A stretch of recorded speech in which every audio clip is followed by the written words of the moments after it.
Imagine archaeologists of the future digging up a dusty flash drive and thinking this was our cinematic peak.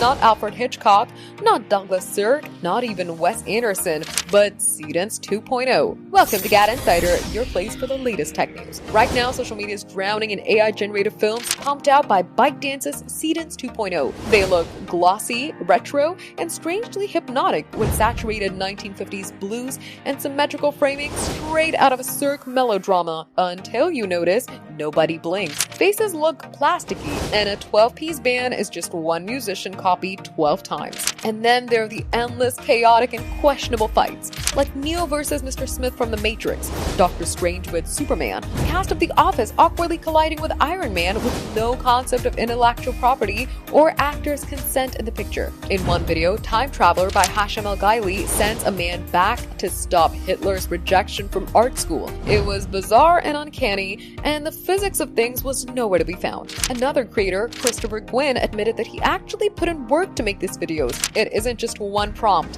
He used Freepik and Google's Nano banana model to build images first, then stitch scenes together in Adobe Premiere Pro and CapCut. In other words, it's filmmaking, but with fake actors, and this is getting better and faster. With time, the blinking will improve, the skin will lose its plastic shine, and the physics will make sense. But right now, AI cinema feels like a funhouse version of Hollywood. Familiar, flashy, and fundamentally off. The real question isn't whether these tools will get good, it's whether creators will stop using copyrighted characters and finally make something stand alone. For more tech updates, subscribe to GadInsider, like and share the video, and don't forget to press the bell icon so you never miss any update.